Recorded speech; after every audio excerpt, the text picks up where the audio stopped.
Morning children. Today also we continue the first lesson, Introduction to C++. So C++ என்னென்ன படித்தோம் அப்படின்னா C++ யார் introduce பண்ணாங்க, அது எந்த இயரில் வந்து க்ரியேட் பண்ணாங்க, அதோட ஹிஸ்ட்ரிஸ், அண்ட் தென் இதோட டிஸ்அட்வான்டேஜஸ், அண்ட் தென் ப்ரோக்ராம்ஸ் எப்படி கோடிங் எழுதுறது அப்படின்றதெல்லாம் பற்றி பேசிக்காக படித்தோம். ஸோ கோடிங் சொல்லிட்டு பார்த்துட்டோம். கோடிங் அப்படிங்கும்போது நம்ம ஒரு இன்புட் கொடுக்கணும், அண்ட் தென் அவுட்புட் வந்து கெட் பண்ணோம். ஸோ இந்த மாதிரி எல்லாமே பேசிக் ஸ்ட்ரக்சரிங் ப்ராசஸ் எல்லாம் இருக்குது. ஸோ இதுக்கு நான் வந்து என்னோடய வேரியபிள் வேல்யூஸ் எல்லாம் எப்படி நான் வந்து டிக்ளேர் பண்ண முடியும் அப்படின்றத பற்றியெல்லாம் இப்போ பார்க்க போகிறோம். ஸோ பேசிக்காக நான் வந்து இங்கே data types, variables and expressions அதை தான் நம்ம இன்றைக்கி பார்க்க போகிறோம். ஸோ இதில் data types, variables and expressions. வேரியபிள்ஸை பற்றி நமக்கு ஆல்ரெடி தெரியும். ஒரு வேல்யூவை அசைன் பண்ணுறது தான் வேரியபிள். நம்ம ஆப்ரேட்டர்ஸ் எல்லாமே பற்றி படிச்சிருக்கோம். எக்ஸ்பிரஷன்ஸ் அப்படிங்கும்போது ஒன் ஆஃப் த சின்டாக்ஸ் மாதிரி தான், அது கோடிங் எழுதுறது. அது இப்போ வந்து A+B அப்படிங்கிறது ஒன் ஆஃப் த எக்ஸ்பிரஷன்ஸ். என்னென்னா ரெண்டு வேரியபிள், அதாவது வேல்யூவை வந்து ஆட் பண்ணுறது. So that is one of the expressions தான். ஸோ இங்கே டேட்டா டைப் அப்படிங்கும்போது நான் வேல்யூ கொடுக்கணும் இல்லையா, அந்த கொடுக்குற வேல்யூ வந்து என்ன டைப் ஆஃப் டேட்டா, ஓகேவா, அதை வந்து நம்ம பிஃபோர் தட் மென்ஷன் பண்ணணும். யாருக்கு அப்படின்னா என்னோடய மெமரிக்கு. பிகாஸ் ஆஃப் என் மெமரி வந்து அலோகேட் பண்ணிக்கணும். என்னோடய வேல்யூ வந்து அசைன் பண்ணுறதுக்கு மெமரி வந்து வேல்யூ அலோகேட் பண்ணிக்கணுங்கிறதுக்காக நான் பிஃபோர் தட் நான் என்ன பண்ணுறேன், என்னோடய மெமரிக்காக என் ப்ரோக்ராமில் நான் என்ன மாதிரியான டேட்டா வந்து கொடுக்க போகிறேன், which type of data can be allocated அப்படிங்கிறதுக்காக தான் நான் மென்ஷன் பண்ணுறது இந்த டேட்டா டைப்ஸ். ஓகேவா. ஸோ அதை பற்றி தான் நம்ம இந்த லெசன்ஸில் இப்போ படிக்க போகிறோம். So every programming language has two different fundamental elements viz data types and variables. So எல்லா எலமெண்ட்ஸ்லேயும், எல்லா ப்ரோக்ராமிங் லாங்குவேஜஸ்லேயும் டேட்டா டைப்ஸும் வேரியபிள்ஸும் இருக்கும். வேரியபிள்ஸ் அப்படிங்கிறது வேல்யூ அசைன் பண்ணுறது, டேட்டா டைப் அப்படிங்கிறது என்ன டைப் ஆஃப் வேல்யூ கொடுக்க போகிறோம் அப்படிங்கிறது. They are very essential elements to written even the most elementary programs. C++ provide a predefined set of data types for handling the data items. Such data types are known as a fundamental or built-in data types. Fundamental அப்படியே பேசிக் அப்படின்னு சொல்லுவாங்க. அதுதான் பேசிக் fundamental data types அப்படின்னு சொல்லுவாங்க. Fundamental data டைப்னு சொல்லலாம், இல்லை built-in data type அப்படின்னு சொல்லலாம். Apart from the built-in data types, a program can also create his own data types called as a user-defined data type. நான் வந்து பிஃபோராக ப்ரீடிஃபைண்டாக இருக்கிறது யூஸ் பண்ணுறது இல்லாமல் நான் என்ன பண்ண போகிறேன், ஓனாக கொடுத்துக்கலாம். இப்போ என் ப்ரோக்ராமுக்கு வந்து கிளாஸ் நேம் க்ரியேட் பண்ணுறதுலாம் நானே தான் கொடுக்க போகிறேன். இப்போ கிளாஸ் சாம்பிள், கிளாஸ் வந்து சர்க்கிள், இந்த மாதிரிலாம் கொடுக்குறது இல்லையா. இப்போ இந்த சர்க்கிள் அப்படிங்கிறது one of the class name. So இது வந்து one of the data type தான். ஸோ நான் வந்து கொடுக்குறேன் இல்லையா, அது யூசர் டிஃபைன் டேட்டா டைப் சொல்லுவாங்க. இன் this chapter we are going to learn about the built-in data types. built-inங்கிறது ஃபண்டமெண்டல் டேட்டா டைப் பற்றி நம்ம இப்போ படிக்க போகிறோம் அப்படின்னு சொல்லியிருக்காங்க. Concept of data types. let us look at the following example. என்ன மாதிரிலாம் கொடுத்துருக்காங்க பாருங்கள். Name equal to rom, age equal to 15, average and mark equal to 85.6. In the above example, name, age and average mark are the fields which hold the values such as a rom 15 and 85.6 respectively. So ஒன்றுக்கான variable value வந்து assign பண்ணியிருக்கிறாங்க. இனி programming language field are referred as a variable. Field அப்படின்னு row column சொல்லுவோம் இல்லையா. Field அப்படிங்கும்போது என்னது, காலம் வந்து டிஃபைன் பண்ணுறது தான் ஃபீல்டுன்னு சொல்லுவாங்க. அது வேரியபிளில் தான் நம்ம இங்கே ஃபீல்டுன்னு சொல்லியிருக்கோம். அந்த value are referred as a data அப்படிங்கிறது நான் ரோ கொடுக்குறேன் இல்லையா. இப்போ என்னோடய பர்டிகுலர்ஸ் கொடுக்கும்போது, இப்போ வித்யா அப்படின்னு எடுத்துட்டேன்னா வித்யாவோட நேம் இருக்கும், ஏஜ் இருக்கும், செக்ஸ் இருக்கும், அண்ட் தென் குவாலிஃபிகேஷன் இருக்கும். ஸோ இது வந்து வித்யா அப்படிங்கிறது ரோ, இப்போ ஏஜு, செக்ஸு இதெல்லாமே என்னது காலம். ஸோ ஃபீல்டு அப்படிங்கிறது வேரியபிள், வேல்யூ அப்படிங்கிறது டேட்டா. ஓகேவா, என்னோட பர்டிகுலர் இன்ஃபர்மேஷன்ஸ் அதான். ஈச் டேட்டா ஐட்டம் இந்த above example looks different. That is rom is a sequence of alphabets and the other two data items are numbers. So rom அப்படிங்கிறது என்னது இருக்குது, ஆல்ஃபபெட்ஸில் இருக்குது, RAM அப்படி கொடுத்துருக்காங்க. ஏஜும் வந்து ஆவரேஜும் வந்து நம்பர்ஸில் இருக்குது. The first value is a whole number and the second value one of the fractional number. So 15 அப்படிங்கிறது ஹோல் வேல்யூ, 85.6 அப்படிங்கிறது வந்து fractional value. In real world scenarios, there are lots of different kinds of data we handle in our day-to-day life. So நிறைய data வந்து நம்ம என்ன பண்ணியிருக்கோம், different type of datas வந்து நம்ம ஹேண்டில் பண்ணிகிட்ருக்கோம் அப்படின்னு சொல்லுவாங்க. the nature or type of the data items varies. For example, distance, ticket fare, cost of pen, mass, temperature, etc. So each and every is a numbers தான். இப்போ temperature செல்சியஸில் நம்ம வந்து மார்க் அவுட் இன்டிமேட் பண்ணுவோம். நம்ம fair வந்து ticket fair வந்து இப்போ 0.5 50 பைசே இந்த மாதிரிலாம் கொடுப்போம். பென் ஒரு பென்னோட காஸ்ட் வந்து 2 rupees 50 பைசே. ஸோ இந்த மாதிரி ஒவ்வொருத்தரும் ஒரு மாதிரியான அமௌண்ட்டை நம்ம வந்து கொடுப்பாங்க. ஸோ இது எல்லாமே ஒன் ஆஃப் த நம்பர் தான், பட் என்ன டிஃப்ரெண்ட் ஆகுது, ஒன்றுக்கும் ஒன்று வேரி ஆகுதுன்னு சொல்லியிருக்காங்க. In C++ programming, before handling any data, it should be clearly specified to the language compiler regarding what kind of data it is, with some predefined set of data types. இங்கே வந்து compiler லாங்குவேஜ்னு சொல்லியிருக்காங்க இல்லையா. So என்ன மாதிரியான data நான் கொடுக்க போகிறேன். இப்போது கம்பைலர் அப்படிங்கும்போது நான் ப்ரோக்ராமிங் வந்து ரன் பண்ணும்போது பிஃபோராக என்னோடய கோடிங் வந்து எரர் செக் பண்ணுறது, அதுதான் கம்பைலர் சொல்லுவாங்க. கம்பைலர் அப்படிங்கும்போது வந்து ஹோலாக செக் பண்ணும், என்னோடய ப்ரோக்ராமில் எங்கே வந்து எரர் இருக்குது அப்படின்னு ஹோலாக செக் பண்ணுறது தான் கம்பைலரோட ஒர்க்கு. அதாவது என்னது, என்னோடய எரரை வந்து செக் பண்ணுறது கம்பைலரோட வேலை. Regarding what kind of data it is, என்ன மாதிரியான டேட்டா கொடுக்கணும். இப்போ என்னது, இது வந்து ஒரு நேமா, இல்லைன்னா ஃப்ராக்ஷனல் வேல்யூவா, இல்லை ஹோல் வேல்யூவா அப்படின்னு சொல்கிறோம் இல்லையா. இதெல்லாம் வந்து டேட்டா அப்படின்னு சொல்கிறாங்க. With some predefine set of data types. இதை வந்து நான் பிஃபோராக மென்ஷன் பண்ணுறதுக்கு தான் என்னது ஃபண்டமெண்டல் டேட்டா டைப்பை நான் வந்து ஹேண்டில் பண்ண போகிறேன் அப்படின்னு சொல்கிறாங்க. இதில் வந்து C++ல என்னென்ன மாதிரியான டேட்டா டைப்ஸ் இருக்குது அப்படின்னு பார்த்தா, fundamental data types, user define data types and derived data types. அங்கே கொடுத்துருக்காங்க பாருங்கள் ஒரு பிக்சரில் data types. So data types அப்படிங்கும்போது user define data type, fundamental data type or built-in data types and derived data types. So இது மாதிரி 3 types of data types இருக்குது. இதில் நம்ம இப்போ வந்து யூசர் டிஃபைன் அப்படிங்கும்போது ஸ்ட்ரக்சர், யூனியன், கிளாஸ், எனுமரேஷன்ஸ் இது வந்து கொடுத்துருக்குறாங்க. ஸோ இது வந்து அப்கமிங் லெசன்ஸில் நம்ம படிக்கலாம். இப்போ நம்ம தெரிஞ்சுக்க கற்றுக்க போகிறது என்ன அப்படிங்கும்போது ஃபண்டமெண்டல் டேட்டா டைப் தான். ரொம்ப கன்ஃபியூஸ் பண்ணிக்கக்கூடாது இல்லையா, அதனால் நான் இப்போ அதை பற்றிலாம் இன்னும் ரொம்ப எக்ஸ்பிளைன் பண்ணலை. ஸோ ஃபண்டமெண்டல் டேட்டா டைப்ஸ் அப்படிங்கும்போது integral types, void, floating point. So integral அப்படிங்கும்போது இன்டீஜர், கேரக்டர் அப்படின்றது 2 டைப் வரும். ஃப்ளோட்டிங் அப்படிங்கும்போது ஃப்ளோட்டு, டபுள் அப்படின்னு 2 டைப் வரும். டிரைவ் டேட்டா டைப் பொறுத்த வரைக்கும் array, function, pointer, reference. So இதெல்லாமே என்னது டிரைவ் டேட்டா டைப் அப்படின்னு சொல்லுவாங்க. ஸோ நம்ம இந்த லெசனில் இந்த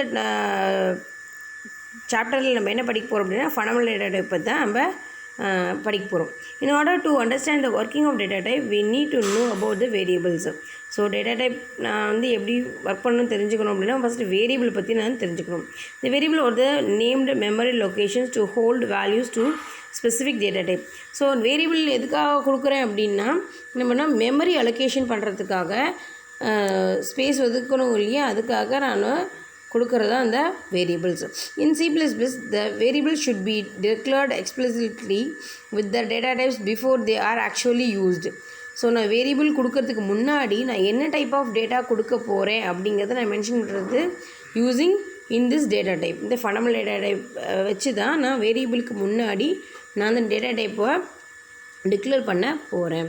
ஒரு சின்டாக்ஸ் கொடுத்துருக்காங்க பாருங்கள். சின்டாக்ஸ் ஆஃப் டிக்ளேரிங் ஒரு வேரியபிள் டிக்ளேர் பண்ணுறதுக்கு நான் என்ன மாதிரி எப்படி யூஸ் பண்ணணும் அப்படின்னா, C++ நமக்கு தெரியும் ஸ்ட்ரக்சர் லாங்குவேஜ் அப்படிங்கிறது. ஸோ இப்படி தான் ஒர்க் பண்ணணும். நமக்கு அது பிஃபோர் தட் அவங்க வந்து ஒரு கொடுத்துட்டாங்க, அதை தான் ஃபாலோ பண்ணணும் நம்ம. ஸோ டேட்டா டைப் கொடுத்துட்டு வேரியபிள் நேம் கொடுக்கணும். இப்போ இன்டீஜர்னா இன்டீஜர், ஃப்ளோட்னா ஃப்ளோட் அப்படின்னு கொடுத்துட்டு இப்போ அதுக்கான வேரியபிள் நேமை நம்ம இங்கே கொடுக்கணும். எக்ஸாம்பிள் கொடுத்துருக்காங்க பாருங்கள், இன்டீஜர் num1. ஸோ இன்டீஜர் அப்படிங்கிறது டேட்டா டைப்பு, வேரியபிளோட நேம் வந்து num1 அப்படிங்கிறது. To declare more than one variable which are the same data type using a single statement, it can be declared by separating the variable using a comma.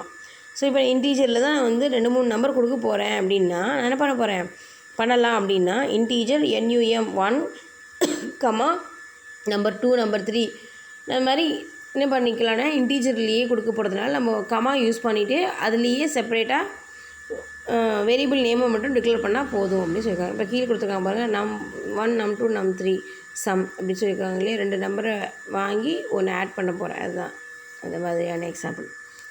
So இதுதான் ஒரு variable declare பண்ணுறதுக்கான format.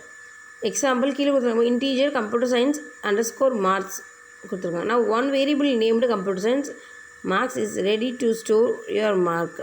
So computer science மார்க்கை store பண்ணுறதுக்கு என்ன ஆகுது, நமக்கு மெமரியை allocate பண்ணிடுச்சு. We will learn about more variable in this chapter. So இதை பற்றி தான் நம்ம வேரியபிள் டேட்டா டைப் இதை பற்றி இந்த லெசன்ஸில் படிக்க போகிறோம். ஸோ நமக்கு தெரிஞ்சிச்சு பேசிக்காக ஒரு வேரியபிளை டேட்டா டைப்போடு எப்படி என்ட்ரி பண்ணுறது, டிக்ளேர் பண்ணுறது அப்படின்ட்டு. ஃபஸ்ட்டு இன்டீஜர் டேட்டா டைப், அதாவது introduction to fundamental data type பற்றி இப்போது ஃபுல்லாக இன்டெப்த்தாக படிக்க போகிறோம். ஃபண்டமெண்டல் ஆட்டோமேட்டிக், அதாவது ப்ரீ டிஃபைனாக பண்ணியிருக்கிறதோ அது ஆனாவே வந்து டிக்ளேர் பண்ணிக்கும். Fundamental data type are predefined data types available with C++. There are 5 fundamental data types in C++. என்னென்ன அப்படின்னா character, integer, float, double and void. Character, integer, float, double and void இதெல்லாம் படிச்சுக்கோங்க. இது ரொம்ப இம்பார்ட்டண்ட்டாக கேட்பாங்க எல்லாமே. Actually these are the keywords for using defining the data type. So CHAR character அதெல்லாம் என்னது ஒரு கீவேர்டு. பிஃபோராக இப்போ இன்டீஜர்னு டிக்ளேர் பண்ணால் INT அப்படின்னு கொடுத்தா இன்டீஜராக இருந்ததுன்னு என்னோடய சிஸ்டம் வந்து என்ன ஆகும், அஷ்யூம் பண்ணிக்கும். அதுக்காக கீவேர்டு தான் இது. First integer data type. Integer data type accept the returns only integer number. Integer number is the whole value. If a variable is declared as an int, C++ compiler allows storing only integer values into it. If you try to store a fractional value in as a integer type variable, it will accept only the integer portion and the fractional part will be ignored. So என்ன சொல்லியிருக்காங்க integer டைப்பில் அப்படின்னா வெறுமனே integer முடியும் whole values இல்லையா, அது மட்டும்தான் accept பண்ணிக்கும். இது வந்து டேட்டா டைப் வந்து ஸ்டோர் பண்ணிக்கிறதுக்கு. இப்போ ஒரு வேளை நீங்கள் வந்து ஃப்ராக்ஷன் வேல்யூ கொடுத்தீங்க அப்படின்னா என்ன பண்ணிக்கணும்னா அது ஹோல் வேல்யூ மட்டும்தான் எடுத்துக்கும். ஆஃப்டர் ஃப்ராக்ஷன் நம்பர்ஸ் என்ன பண்ணிடுது, ஒமிட் பண்ணிவிடும், இக்னோர் பண்ணிவிடும் அப்படின்னு சொல்லியிருக்கிறாங்க. Example integer number equal to 12. இன்டீஜருங்கிறது டேட்டா டைப்பு, நம்பர் அப்படிங்கிறது வேரியபிள் நேமு, வேல்யூ வந்து 12 கொடுத்துருக்குறாங்களா. ஸோ இது இன்டீஜர் வேல்யூ என்ன பண்ணிக்கும் 12 அப்படின்னு ஸ்டோர் பண்ணி வச்சுக்கும். Then character data type. Character என்னது, each and every alphabet is a character. ஆமாவா, ஒவ்வொரு ABC அப்படிங்கிறது என்னது one of the character. Character data type accept returns all valid ASCII characters. நம்ம ஆக்சி கேரக்டர்ஸ் பற்றி நமக்கு ஆல்ரெடி தெரியும் இல்லையா, ஸோ படிச்சிருக்கோம் நம்ம சிஸ்டம்ஸில். Character data type is often set to be an integer type since all the characters are represented in memory by their associated ASCII codes. If a variable is declared as a character, C++ allows storing either a character or an integer value. So ASCII code அப்படிங்கிறத மாதிரி இப்போ ABC அப்படின்னு ஏக்கான ஒரு value என்ன, பிக்கான value இதெல்லாமே என்னது ASCII code. அவங்க வந்து ஏற்கனவே பிஃபோராக நம்மளோட சிஸ்டமில் இன்டிமேட் பண்ணியிருப்பாங்க, அதை வந்து வேல்யூவாக அது எடுத்து அசைன் பண்ணிக்கும். So character C equal to A single கொட்டேஷனில் கேரக்டராக இருந்தால் சிங்கிள் கொட்டேஷனில் நம்ம டினாமினேட் பண்ணணும். இதே ஸ்ட்ரிங்காக இருந்தால் வித்தின் டபுள் கொட்டேஷனில் நம்ம என்ன பண்ணணும், டினாமினேட் பண்ணணும் வேல்யூவை. ஸோ C அவுட் அப்படிங்கும்போது C கேரக்டர், C அவுட் அவங்க கேரக்டர் அப்படிங்கும்போது நம்ம இங்கே கொடுத்துருக்கோனது A. ஸோ ஏக்கான வேல்யூ நம்ம இங்கே வந்து ஃபில் பண்ணோம். In the above, CH is declared as a character type variable to hold a character. It displays the character A. நம்ம A தானே கொடுத்துருக்கோம், அதனால் A அப்படிங்கிறத டிக்ளேர் பண்ணிவிடும். ஸோ இந்த above statement CH+1 CHல நம்ம என்ன கொடுத்துருக்குறோம், A அப்படின்னு கொடுத்துருக்கோம்.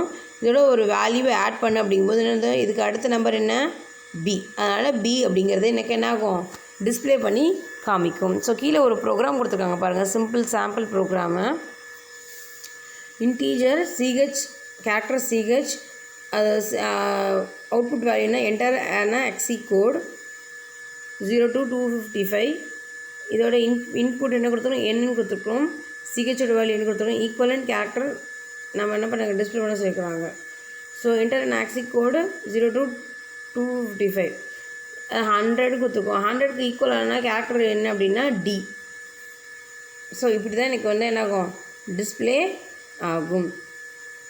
ஸோ இது மாதிரி ஒவ்வொருத்தருக்கும் ஒவ்வொரு மாதிரியான ஆக்சி கோடில் இப்போ ஸ்மால் ஏக்கு ஒரு 65, கேபிட்டல் ஏக்கு அப்படின்னு ஒவ்வொன்றுக்கும் ஒரு மாதிரியான வேல்யூ இருக்கும். நம்ம ஆல்ரெடி நம்ம இந்த நம்பர் சிஸ்டமில் பற்றி படிச்சிருக்கோம். ஸோ அதே மாதிரி தான் எனக்கு ஆகும் டிஸ்பிளே ஆகும். Float data type. Float data type அப்படிங்கும்போது என்ன சொல்லிக்கிறாங்க, இதுனா இது fractional value, floating pointing value, அதுதான் fractional. These are 2 advantage of using the float value. என்னென்ன அட்வான்டேஜஸ் இருக்குது ஃப்ளோட் வேல்யூ யூஸ் பண்ணுறதுனால அப்படின்னா, they can represent values between the integer. ஸோ இன்டீஜருக்கு என்ன பண்ணுது, இன்டீஜரும் at the same time point. So இப்போ 2 பாயிண்ட்டு 2 இன்டீஜருக்கும் இன்பிட்வீனில் தானே இந்த ஃப்ளோட்டிங் வேல்யூ இருக்கும். இப்போ 10.5 அப்படிங்கன்னா 11ஓட பாதி, அதே மாதிரி 10ஓட பாதி. ஸோ இப்படிங்கும்போது ஸோ ரெண்டுத்துக்கான மிங்கிள்டு வேல்யூ தான் சொல்லிக்கிறாங்க, இன்பிட்வீன் வேல்யூ அதுதான் சொல்லிக்கிறாங்க. தே can represent between integers. They can represent as a much greater range of value. என்னோட அதிகமான வேல்யூன்னு என்ன பண்ண முடியும்னா என்னால் இன்டிமேட் பண்ண முடியும். ஸோ எப்படி நான் ரெப்ரசன்ட் பண்ணுவாங்கன்னா, ஃப்ளோட் நம் ஈக்குவல் டு 13.4. ஸோ 13.4 அப்படிங்கும்போது என்னது, இப்போ அப்படிங்கும்போது இது வந்து one of the fractional value. இது வந்து என்ன ஃப்ளோட் டைப் அப்படின்னு எடுத்துக்கும். டபுள் ஒன்றுது ஃப்ளோட்டோட one of the character, one of the data type தான். This is the float precision floating point numbers. Precision mean என்னது, significant numbers after decimal point. ப்ரிசிஷனாக என்னது, இது ப்ளஸ்ஸா மைனஸான்னு என்ன significant numbers. The double is also used for handling floating point numbers, but this type of occupy double the space than float type. This means more fractions can be accommodated in double than in float type. Floating typeலேயே என்னதுன்னா, இந்த double நான் mention பண்ணும்போது இதோட memory வந்து என்ன அதிகமாக எடுத்துக்கும் அப்படின்னு சொல்கிறாங்க. The double is a larger and slower than type of float. Double is used to similar way as that the float data type. So data float இதில் வந்து எந்த வித மாற்றமும் கிடையாது, ஃப்ளோட் மாதிரி தான் ஒர்க் பண்ணும். பட் என்ன அப்படின்னா, இது வந்து என்ன லார்ஜர் கெப்பாசிட்டி எடுத்துக்கும் டபுள் அப்படின்னு சொல்லிக்கிறாங்க, வேறு ஒன்றும் இல்லை. Void data type. The literal meaning of void is a empty space. வாய்ட்னது empty space. Here in C++, the void data type specify an empty set of values. It is used as a return type of functions that do not return any value. So void அப்படிங்கிறது ஒன்றுமே இல்லை, empty அப்படிங்கும்போது எதுவுமே நான் return பண்ண முடியலங்கிற இடத்துல என்ன ஆகும்னா, நான் வாய்டுன்னு கொடுத்துட்டேன் அப்படின்னா என்ன ஆகுது, எனக்கு 0 அப்படின்றத எனக்கு என்னோடய அவுட்புட்டாக இருக்கும். எதுவுமே திருப்பி அனுப்ப முடியாது என்னோடய ஃபங்க்ஷன்லேருந்து, என் ப்ரோக்ராம்லேருந்து எனக்கு அவுட்புட் எதுவுமே வராது. அதுதான் ரிட்டர்ன் 0 அப்படின்னு சொல்லுவாங்க. ஓகேவா?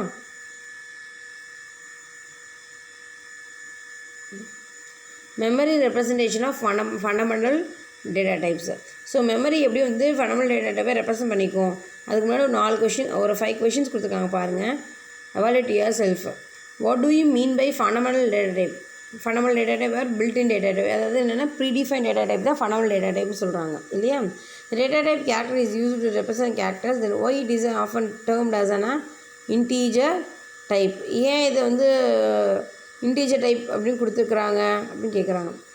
ஏன் கொடுத்துருக்குறாங்க அப்படிங்கும்போது, ஸோ கேரக்டர் அப்படின்னா அப்படின்னு சொல்லிட்டோம். பட் அதுக்கான ஈக்குவலண்ட் வேல்யூ என்ன வருது, 100, 65, 25 இது மாதிரி. ஸோ ஈக்குவலண்ட் வேல்யூ என்னது இன்டீஜரில் தான் வருது. ஸோ அதனால் நம்ம என்ன பண்ணிக்கிறோம், இன்டீஜரில் ரெப்ரசன்ட் பண்ணியிருக்கிறாங்க. What is the advantage of floating point numbers over integer? So என்ன அட்வான்டேஜ் ரெண்டு பார்த்தோம் இல்லையா, அதுதான். The data type double is another floating type. What is the treated as a distant data type? So டபுளோட ஏன் வந்து distinct data டைப்னு சொல்லியிருக்கிறாங்க அப்படின்னு பார்த்தோம். ஏன் அப்படின்னா இது வந்து இது வந்து ஆக்குபை பண்ணும், நிறைய ஸ்பேஸ் வந்து இது ஆக்குபை பண்ணிக்கும். What is the use of void data type? Void data டைப்போட என்ன யூஸ் அப்படின்னா, இதில் நோ ரிட்டர்ன் வேல்யூ வந்து ஃபங்க்ஷனில் கொடுக்கும். இதுதான் வந்து வாய்ட் டேட்டா டைப்போட யூஸு. ஸோ கொஷின்ஸ்க்கான ஆன்சர் பிஃபோராகவே இருக்குது இல்லையா. ஸோ இதே வந்து நீங்கள் ஹோம்ஒர்க்காக எனக்கு சென்ட் பண்ணி விடுங்க இந்த இன்னிய கிளாஸுக்கு, ஓகேவா. ஸோ மெமரி ரெப்ரசன்டேஷன்ஸ் மட்டும் படிச்சுட்டு இன்றைக்கி கிளாஸ் நான் வந்து ஃபினிஷ் பண்ணிக்கிறேன். நெக்ஸ்ட் கிளாஸில் வந்து டேட்டா டைப் ஆஃப் மாடிஃபைஸை நான் கண்டினியூ பண்ணுறேன். One of the most important reason for declaring a variable as a particular data type is allocate appropriate space in the memory. So ஏன் ஃபண்டமெண்டல் டேட்டா டைப் கொடுக்குறேன் அப்படின்னா, so அந்த வேரியபிளுக்கான value நான் கொடுத்த போது அந்த வேல்யூவை எத்தனை மெமரியில் போய் நான் அலோகேட் பண்ணிக்கணும் இல்லையா, அதுக்காக ஸ்பேஸை நான் வந்து பிஃபோராகவே இன்டிமேட் பண்ணுறதுக்கு தான் இந்த டேட்டா டைப்பை கொடுக்குறேன். As per the stored program concept, every data should be accommodated in the main memory before they are processed. So என்ன பண்ணோன்னா, ப்ராசஸ் பண்ணுறதுக்கு முன்னாடியே மெமரியில் போய் வேல்யூ என்னென்னாகும் ஸ்டோர் பண்ணி உட்காந்துரும். ஸோ அதுக்கு எவ்வளோ எனக்கு வேல்யூ நான் கொடுக்கணும் அப்படின்றத ரெப்ரசன்ட் பண்ணுறது தான் இந்த டேட்டா டைப்போட main job. So C++ compiler allocate specific memory space for each and every data handled according to the compiler standards. The following table 9.5 என்ன கொடுத்துருக்குறாங்க. So how much of memory space is allocated for each and fundamental data type. So integer, character, float, then double, void இதெல்லாம் கொடுக்குறோம் இல்லையா. So அதுக்கான எவ்வளோ memory space எனக்கு எடுத்துக்குது என்னோடய கம்ப்யூட்டர் அப்படிங்கும்போது பாருங்கள். Data type character, integer, float, double கொடுத்துருக்குறாங்க. ஸ்பேஸ் இன் மெமரி அப்படின்னு கொடுக்கும்போது டேர்ம், அதாவது பைட்ஸ், 1 பைட்டு, பிட்ஸ் நமக்கு தெரியும் இல்லையா, 8 bit = 1 byte இல்லையா. ஸோ பைட்ஸ் எப்படி கொடுத்துருக்குறாங்க, பிட்டை எப்படி கொடுத்துருக்குறாங்க அப்படின்னு கொடுத்துருக்காங்க பாருங்கள். So 1 byte 8 bits, 2 byte 16 bits. So அது மாதிரி மல்டிப்ளிகேஷன் பண்ணிக்க வேண்டியதுதான். ஸோ இதுதான் நம்மளோட ரேஞ்ச் ஆஃப் வேல்யூஸ் -28லேருந்து +27 127 வரைக்கும். அதேமாதிரி -32,768லேருந்து +32,767. ஸோ இந்த மாதிரி அதோட ரேஞ்ச் ஆஃப் வேல்யூஸ் வந்து என்ன ஆகும், இன்க்ரீஸ் ஆகிட்டு ஒவ்வொன்றுக்கும் ஒவ்வொரு மாதிரி வேரி ஆகும். ஓகேவா. ஸோ இதுதான் memory allocation for fundamental data type. So இதையும் படிச்சுக்கோங்க. இதுவும் ஒரு 1 wordsல கேட்கறதுக்கு சான்சஸ் இருக்குது. இது உங்களுக்கு பேசிக்கு எல்லா அப்கமிங் உங்களோட ஸ்டடீஸ்க்கு இது ரொம்ப இம்பார்ட்டண்ட்டாக இருக்கும். ஓகே. So remaining